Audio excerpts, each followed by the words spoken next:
नमस्कार, KNP channel पर आप सभी का स्वागत है और डालते हैं आज की खबर पर एक नजर। जिंदाबाद मातृशक्ति जिंदाबाद होटल वाले भैया जिंदाबाद होटल वाले भैया जिंदाबाद। ऋषिकेश में होटलियर भाइयों की पत्नियों ने मीडिया के सामने आक्रोश और नारेबाजी की।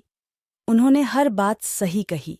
मेरा सादर प्रणाम। और मैं 100 बात की एक ही बात कहना चाहूंगी कि मामला बहुत आगे बढ़ चुका है। और मामला क्या है? मतलब मैं तो समझा नहीं अभी तक। होटलियरों को बहुत अभद्र भाषा में उनकी महिलाओं को भी और होटलियरों को ये बोला गया कि वो विदेश में रहते हैं और जब मरते हैं तो उनकी लाश लाने तक उनके पास पैसे नहीं होते हैं।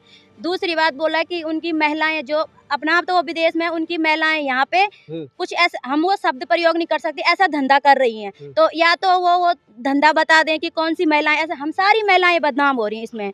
तो मेरा एक ही निवेदन है, मैं ज़्यादा नहीं, बहुत आगे बढ़ चुकी। कुछ लोग बोल रहे हैं उन्होंने माफ़ी मांग ली, लेकिन वो मीडिया के सामने आके और सभी महिलाओं से, जितनी ऋषिकेश में रहती हैं खासकर उन महिलाओं से माफ़ी मांगे। हम बात को ख़त्म करना चाहते हैं, ज़्यादा बात को हम बढ़ाना नहीं चाहते। दूसरी बात, कुछ लोग मेरे को पर्सनली धमकियां दे रहे हैं, मैंने कुछ गलत नहीं किया। इतनी सारी धमकियां मतलब किस प्रकार की धमकियां? बोल रहे हैं कि आपका नंबर LIU मांग रहा है, ये वो पता। मैं सच झूठ मैं नहीं जानती। हमने ना तो कहीं रोड पे प्रदर्शन किया, ना हमने किसी के शीशे फोड़े, ना हम उनके घर पे गए। हमने अपनी आवाज़ रखी, जबकि हमें पीड़ा है। हम अकेला अपना जीवन यापन, एक विदेशी की वाइफ से पूछ लो कि वो किस तरह से करती है। अपने बच्चों को अकेला देखना, अपने सास ससुर को अकेला देखना, सारा सुख दुख हम अकेले देख। और वो आदमी 7 समुंदर पार जा रखा, उसके दिल पे क्या बीती है जब एक महिला बोलती है कि वो मरते हैं, उनकी लाश घर लाने तक के पैसे नहीं है। रिक्वेस्ट है, अनीशा के सपोर्ट में कल भी थे, आज भी रहेंगे, क्योंकि वो उसकी बेटी नहीं, हमारी भी बेटी है। अगर वो ढंग से रिक्वेस्ट करके बोलती तो हम उसके साथ खड़े रहते। और अनीशा के लिए हम आज तक इन महिलाओं में से किसी ने भी गलत नहीं बोला। जब हम उसके माँ के खिलाफ है, उनके शब्दों के खिलाफ है, वो माफी मांगे। हम बात को आगे नहीं बढ़ाना चाहते हैं। बस माफी तो उन्होंने मांग ली वैसे। सर आप देख लीजिए वो वीडियो उठा के, उस किस तरह से उनके चेहरे पे एक भी वो दिख रही है, सिकन दिख रही है कि हाँ उन्होंने कुछ ऐसा गलत बोला। मुझे तो नहीं लग रहा। इन महिलाओं को से भी पूछ लो आप कि उनकी जो उनकी माफी ना, मतलब वीडियो आ रही है, मतलब ऐसे एहसान जता रहे हैं वो कि हाँ मैंने कुछ लोगों के लिए बोला। कुछ लोगों के वो कानूनी सहायता लेते, कानून से मदद मांगते हो। अगर उनके पास धमकियां आ रही थी, हम मानते हैं उस चीज़ को। किसी की बेटी को बदनाम करना अच्छी बात नहीं है। और वो कैसे जानते हैं कि वो होटलियर थे जो उनको ट्रोल कर रहे हैं। और एक जो कलाकार होता है वो ट्रोल होता ही होता है। अगर उनको इतना वो था तो अपनी बेटी को नहीं भेजते उस लाइन में। अनीशा की मां ने सबका नाम लिया, जो ट्रोल कर रहे थे उनको ही बोलती। हम सब महिलाएं अपना घर संभालती हैं और पति बाहर हैं। बहनों नमस्ते। मैं ये कहना चाहती हूँ अनीशा रांगड़ की मम्मी से कि हम मातृशक्ति इकट्ठी होंगी। उसके बाद हम ये बोलना चाहते कि वो अनीशा की मम्मी आए, पापा आए, किसी महिला का हाथ खींच के आए, बोले कि ये औरत मुजफ्फरनगर जाती है, ये धंधा करती है, तब हम उससे माफ़ी मांगेंगे। माफ़ी, वरना हम झुकने वाले नहीं हैं। हम नहीं झुकेंगे उसके सामने, क्योंकि उसने हमारे लिए अभद्र शब्द बोला। हम झुकने वाले, हम इस बात को आगे बढ़ाएंगे जब तक वो हमारे सामने नहीं आई।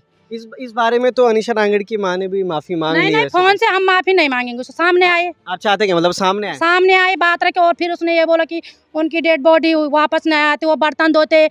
हमारे पति बाहर जा रहे कि 18 घंटे ड्यूटी करे, उनको पता है कि हमारी बीबियाँ क्या कर रही। हम घर बना रहे, बच्चों को पढ़ा रहे, अपनी सास ससुर की सेवा करे, हर चीज़ करे। उनको विश्वास है कि हमारी बीबी क्या करती है इंडिया में रह के, क्या कितना किया उन्होंने हमारे। उसने हमारे अभद्र शब्द बोला, वो हमारे सामने आए। किसी लेडीज़ का हाथ पकड़े कि मुजफ्फरनगर जाती है, ये धंधा करती है, तब हम उसको माफ़ करेंगे, वरना हम माफ़ नहीं करेंगे। अनीशा रांगड़ ने भी तो सोशल मीडिया पे आके लाइव आके माफ़ी मांग ली है। इसके बाद भी मतलब आप लोगों का आक्रोश में कर बहुत बहुत धन्यवाद करती हूँ कि आप आए हैं। तो मैं एक पर्सनल बात करना चाहती हूँ कि हम ढालवाला से हैं, उनके पड़ोसी हैं। हम पर्सनल उनके घर पे गए थे, उनकी माताजी की वजह से, बेटी की वजह से गए थे कि बेटी का भविष्य, वो उनकी भी बेटी है, हमारी बेटी है। जो शब्द उन्होंने बोले वो बिल्कुल गलत है, सभी जानते हैं। लेकिन फिर भी उन्होंने क्या किया, हम उनके घर पे गए तो अंदर बैठी हैं। कितने दिन तक वो अंदर बंद रहेंगी? आज नहीं कल तो बाहर निकलेंगी। हम यही चाहते हैं कि वो भी अब बाहर आएँ। कितने दिन तक ताले के अंदर रहेगी वो? फिर इससे हम गए उनके दरवाजे पे, तो उनके लड़के ने बोला कि जिसने तुम्हें बोला है उसी से बात करो। तो हम उन्हीं से बात करने गए थे, वो बाहर नहीं आई। उसके बाद हमने क्या किया, 2-4 महिलाएं और इकट्ठी हो गई, तो वो फिर पुलिस बुला दी। हम कोई उनको मारने थोड़ी गए थे, हम भी एक माँ हैं, हमारी भी कल बेटियाँ बाहर निकलेंगी, कुछ न कुछ जॉब करेंगे, उनके साथ भी ये हो सकता है। इसलिए हम ये चाहते हैं कि उनके बच्चे, उनका भविष्य बर्बाद होगा, तो बाहर नहीं आई। उन्होंने पुलिस बुला दी। फिर वो हंगामा ज़्यादा करने लगे। तो इसमें हम ये चाहते हैं कि वो शांति से आके, चाहे हमको पुलिस चौकी में बुला ले, हम सब जाने के लिए तैयार हैं। मैं इन सभी माँ बहनों से माफ़ी चाहती हूँ। हम पर्सनल गए थे उनके घर पे, इनको नहीं बताया था तो बाहर नहीं आए। हम चाहते हैं चाहे वो हमें चौकी में बुलाए या फिर कहीं ऐसे ही इकट्ठा कर दे। तो मैं इस मीडिया के उससे कहना चाहती हूँ, वैसे हमारी बात किसी ने नहीं सुनी ना। हम चौकी तक गए, हम गए बीजेपी के ऑफिस में। अच्छा। मैं आज बता रही हूँ आपको, सबको बता रही हूँ, जो जिसको करना है खुलेआम कर सकता है। हमें वो बीजेपी के ऑफिस में ले गए। आचार संहिता लगी है, ये लगी है, वो लगी। कल किसी को कोई अंदर मार देगा तो उसके लिए भी आचार संहिता है।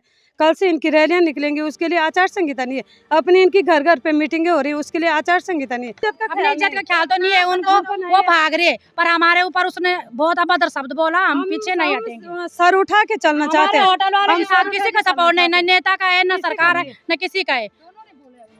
एक दूसरी बात वो बोल रही है कि मैंने आवेश में आगे, उनके पति नहीं थे, वो तो पीछे से हर चीज सिखा रहे थे। वो तो वो है नहीं, वो पीछे से उस काम को करती है, वो उसका दलाल था जो पीछे से था। मैं आज मीडिया के लिए यहाँ आई हूँ, ढालवाला से अकेले आई हूँ। भले ही कोई और बहनें भी आई हैं, और बहनें भी आई हैं। हमसे माफी मांगे, जितने भी होटल वाले के बीबी है, सब माफी मांगे, तब जाके हम चुप रहेंगे। वैसे हम चुप नहीं रहे। उन्होंने 4 शब्द अभद्र बोल रखे, हम पीछे नहीं हटेंगे। हम दोनों जनों को चाहते हैं, हम उनके साथ कुछ नहीं करने वाले। हम भी एक माँ, बेटी की माँ हैं। वो शांति से आए, चाहे कहीं पे हमको बुलाएं या खुद पुलिस के सामने आए। अगर उनको इतना डर है तो हमसे माफी मांग। बोला कि नहीं आप बात रखो आगे। हमने कुछ गलत नहीं किया, अपनी बात रखी साइड में जाके, ना हमने उनको एक भी शब्द गलत बोला। उन्होंने जितना बोल रहा है वो माफी क्या, वैसे लायक भी नहीं, क्योंकि वो हमारे एक उत्तराखंड की है। वो है बेवकूफ, हम नहीं है। हम चाहते हैं कि वो अपने शब्द वापस लें और हम इस बात को खत्म करना चाहते हैं बस। कैसी लिस्ट? इन्होंने हमारे लिए ऐसे बोले। आप लोगों की लिस्ट है? नहीं, उसने जब वीडियो बनाई उसने साफ साफ बोल रखा है कि जो बोल रहे हैं, हमने कुछ की लिस्ट हमने थाने में दे दी। कुछ अब जब वो इतना गलत बोल रही है हम लोगों को, हमारे पतियों को हर महीने 1-1 लाख सैलरी दे दे, हम उनको घर पे रखें। दूसरे भी हमारे लिए उंगली उठा देंगे। हमारी कोई जिंदगी नहीं है क्या? हम भी तो बोल सकते हैं हर चीज के लिए। हमारे पति जा रखे, हमारे पे भरोसे है तभी तो जा रखे हैं। हमारे साथ बच्चे, हम बच्चों को छोड़ गया। किसको देखा नहीं सर आंगड़ की मम्मी ने? जिसको देखा यहाँ मैदान पे आए, नाम दो। तो हम मानते हैं कि भाई आंटी जी ने ये लेडीज देखी है कि हाँ ये धंधा करती है, आंटी जी का खुद सहयोग करेंगे हम लोग, है ना। उन्होंने गलत बात बोले तो उनको माफी मांगनी पड़ेगी, दोनों जनों को माफी मांगनी पड़ेगी। लेडीज तो वो भी है जिसके लिए उसने बोले कि वो चमियाला में करते। चमियाला में कौन है? वही लेडीज उसके लिए वो करेगी तो क्या होगा? चमियाला में कौन है? हमारे तो उत्तराखंड इतना के लिए बोला ना, वो केसर भाई की वाइफ के लिए बोला। वो बेचारी इतनी सीधी सादी है, वो तो कुछ कर सकती थी ना उसके लिए। उसका पति उसकी बेटी के साथ रह रहा, उसे सपोर्ट कर रहा है, वो तो कुछ बोल सकती थी, उसे उसके घर में आ सकती थी। तो बेचारी ने कुछ बोला नहीं है, उसके लिए भी गलत बोला जा रहा है। क्यों बोला जा रहा है? वो तो नहीं, इतना गलत तो है नहीं वो जितना गलत बोला जा रहा है। अगर वो गलत था ना भेजते अपनी बेटी को। बता दे वो चमियाला में कौन सा वो होटल पे जाती हो, बता दे कि कहाँ पे धंधा होता है चमियाला में। हम भी चमियाला के रहने वाले हैं। अच्छा। हम केसर के गांव के हैं। अच्छा। हम बता सकते हैं कि उसकी वाइफ कैसी है। हमने देख रहे कि हमसे बातचीत होती है उसकी। उसको सपोर्ट करने वाले कोई नहीं है। चमियाला से तो कोई आ ही नहीं रखा यहाँ। वो आने वाले तो बहुत है, अगर आ जाएंगे तो क्या करेंगे वो? उस बेचारी का भी तो सपोर्ट होना चाहिए, जिसका पति उसकी बेटी को सपोर्ट कर रहा है। सपोर्ट तो उसी के पति ने किया ना उसे, और आज उसी की पत्नी के लिए गलत बोला जा रहा है। उनको मांगनी चाहिए सबसे, जैसे कि सब बहन बता रही है कि माफ़ी तो उनको मांगना ही है, और दोनों हस्बैंड वाइफ को मांगनी है। ऐसा नहीं है कि वही मांगे, दोनों को माफ़ी मांगनी चाहिए। और जैसे हम लोगों को बोल रहे हैं कि हाँ यार अब कैसे बोले अपने मुंह से, ऐसे वर्ड तो हम नहीं बोल सकते हैं, ठीक है। शर्म आ रही हमको भी और शर्मिंदी है। हमने भी अपने बच्चों के रिश्ता करना है, इधर उधर भी बनाना है। कल के दिन लोग बोलेंगे यार नहीं यार ये होटल वाले हैं, ऐसे हैं, इनके माँ बाप ही ऐसे हैं, तो हम कैसे इनके साथ रिश्ता कर सकते हैं।